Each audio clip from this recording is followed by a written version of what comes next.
How to make a mixtape.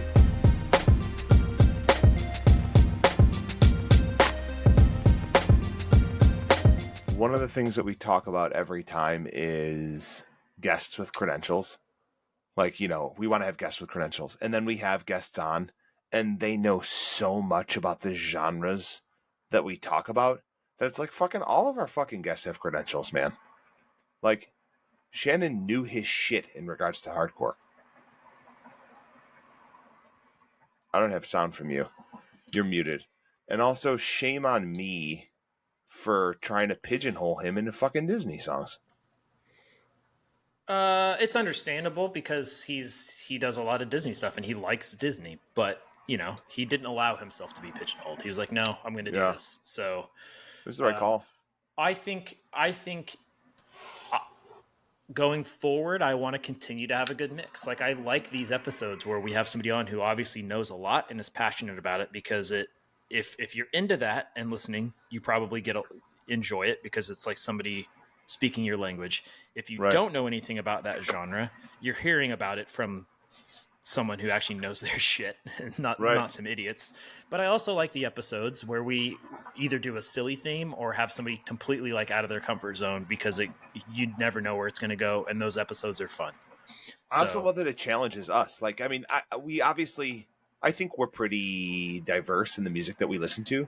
Like, we listen to a lot of different shit. I think we are diverse, and I think that's why the podcast kind of works the way it does, and we know just enough about these things to be able to talk about it, but by no means anywhere close to as much as like Shannon knows about hardcore or John knows about underground hip hop. Yeah. So but it's fun. I think it works. I mean, I listened to, like, I came up, I mean, both of us did, but I mean, I came up on heavy music. Like, I came up on punk rock and stuff like that, but I just never really got heavy into metal or metalcore or hardcore. I listen to hardcore bands and I listen to metal bands, but it's not like a preferred genre of mine per se. And so I had to actually do some studying and research for this, I guess is what I'm saying. Like, yeah, I did confirm Flea did play trumpet on the Mars Volta. Nice. Well done. Yeah. Feel good about that. Feel good that I had that somewhere in my brain. Realized that I brought up the song lyrics thing, and I think I only have, let me just double check. I have all like book quotes, but I really do think I just have the one song lyric on me. Or no, I guess technically two, because my Through Being Cool tattoo says Through Being Cool, which is a song and a lyric. Yeah, that's true. But I'm pretty sure my next tattoo I'm getting from Shannon is going to be some Hey Mercedes lyrics. That's not for really sure, but I'm pretty sure it is. So that's, look at me being, I don't know what that is. Me being. That's really cute. Just me I think my first soiree in Hey Mercedes was Another Year on the Streets from like one of those Vagrant comps. Yeah, you speak very highly on those comps. I mean, comps were a big deal back in the day, man. They were my fucking favorite, dude. There was three of them. There were three Vagrant, Another Year on the Streets. Comps. Well, there was comps and samplers, and they're both based. The only difference between a comp and a sampler is the sampler was free, and a comp cost you money. Yeah. So samplers were usually a mix of, or a computer virus. Well, yeah, but I mean, like like some of my favorite comps were actually samplers. Like I remember, we just talked about them. Victory Records samplers were always at my record store because they had a million bands, so they would put out all these samplers to get you to buy the records. And then the Vagrant comps were great. The Equal Vision comps were great. The Drive-Thru Records comps were great. Fat Records comps were great. Fat Records. Oh, dude, Fat Music for Fat People. Yep. They're great. That's another thing. Like, comps were usually a mixture of released and unreleased music, where samplers were always like singles off of albums because they want you to go buy the records. But comps would have a lot of unreleased shit, man. Like, I remember discovering like No Use for a Name because of the Fat Rec. Discovering Bracket, Probably Against Me came from a Fat Records comp. Yeah. Back when they were on Fat. We should start a new segment of the podcast where we do, like, maybe it's called Were They or Weren't They? Bands that were on Victory Records. Because I'm looking at the list right now and I can't fit it on my computer monitor. Well, you know what was funny is I didn't bring it up on the episode, but the Converge record that I talked about was on Ferret. We talked about that. It was before Jake started Death Wish, and before they were on Equal Vision, they were on Ferret. Which that's another one that's come up multiple times, and you can just keep naming bands that were on Ferret, and you're like, holy crap, I forgot all these bands. Yeah. Yeah, it's crazy. Yeah. So speaking of Ferret, one other thing is when I saw Murder by Death this week, he said they hadn't played Richmond in 5 years, and it was good to be back. And then he was like, he's like, I still remember the first 3 times we played in Richmond, and he named the bands that they played with, and they blew my mind because they were so weird and diverse. And one of them was on Ferret, which is why I bring it up. But I want to name the 3 bands that they played with the last 3 times that they played in Richmond before this time. Okay. First time they ever played Richmond, they were on tour with Poison the Well. What the fuck? Yep, Murder by Death on tour with Poison the Well, who was on Ferret. Okay. Who also Nerdy by Poison the Well. Hell of a breakdown on that song too. Second time they toured was with Braid. Okay. Speaking of Hey Mercedes. That sounds closer. And then the third time is even closer, and you probably don't, this band didn't get big, but I love this band, but the band is Denali. Do you know that band? It sounds familiar, but I don't know that I I've think ever they heard might of. have been on Jade Tree. So it's the sister of the singer of Engine Down, who was like a, do you remember them? They were like a emo band, like a heavy emo band. So, but Denali, and I think he was in Denali too, but Denali was his sister singing. She has one of my all-time favorite voices. Just absolutely gorgeous voice. They play this really slow, sad, haunting. I guess you would call it emo. It's not really emo. It's just really like funny when you look it up on Wikipedia. They are listed as Denali was an American indie rock band. So indie rock. It's just like slowcore. Right.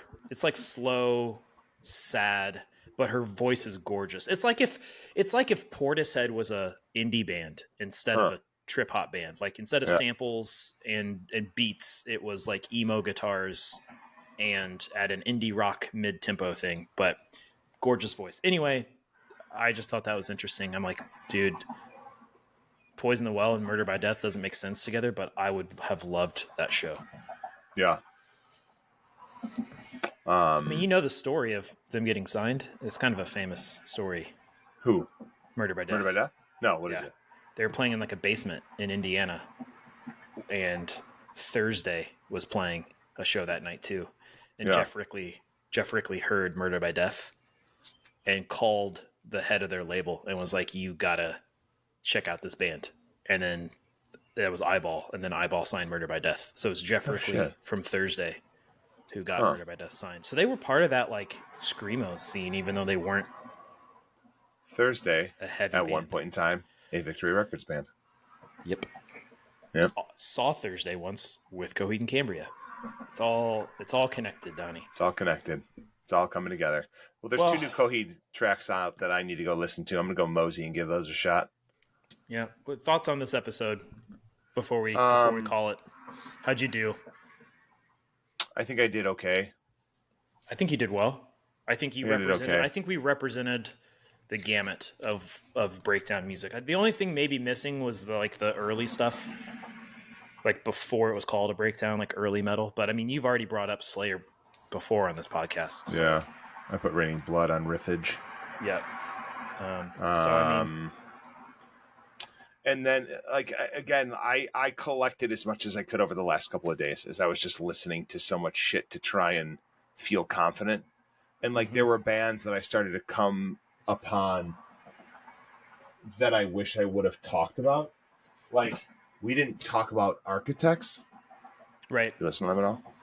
I mean, that's not really my thing, but I've heard Architects. People love Jesus, Architects. Man. Like, again, they would probably fall in a little bit with like Slaughter to Prevail, like in terms of like new brutal metal.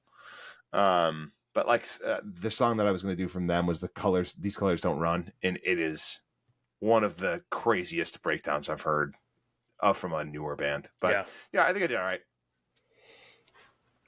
Yeah, I think I did. I think I did as well as I could have done. Honestly, I was stoked to get Refused on there. That was my main thing. And then we both had Hatebreed, so we were kind of in the same vein. And I picked the new Hatebreed song, which I don't feel bad about. No, I mean, any hate breed makes sense. Like they kind of belong on this list, and I think I'm stoked. There's some pop punk on here. I'm stoked. There's some different stuff on here. Like you know. In fact, all of our third picks. No, my third pick, both of your fourth picks, I think, are where we kind of stretched genre, flexed the genre thing a little bit. Like me picking At the Drive-In, you picking Coheed, and Shannon picking NFG, kind of diversified it a bit, which was cool. I agree. So yeah, I hope he shuffles them up. Yeah, I think it was good. It was fun.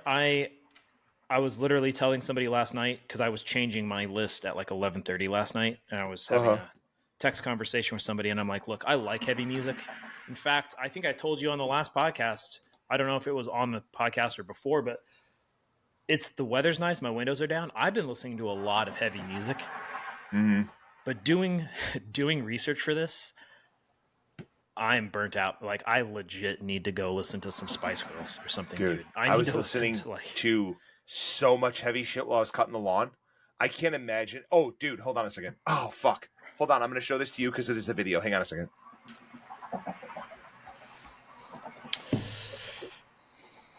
Advertise some of Shannon Tabor's merch here while you're gone. I'm going to show the back of my shirt here.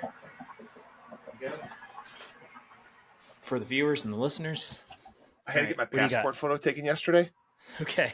And I had only exclusively been listening to heavy music, and it was a shit show. Look at my fucking passport picture. Holy shit, dude. You look like you exclusively listen to metal. I look like I exclusively listen to metal. And so, so I need to go listen to fucking Disney songs. Yeah, man. Go listen to Disney, and I just feel like listening to some just like bubblegum pop or something. I'm gonna go buy some plants, I think. Oh, that's a good call. All right, cool. Yeah. Thanks, buddy. Until next time. All right, buddy. Until next time. How to make a mixtape.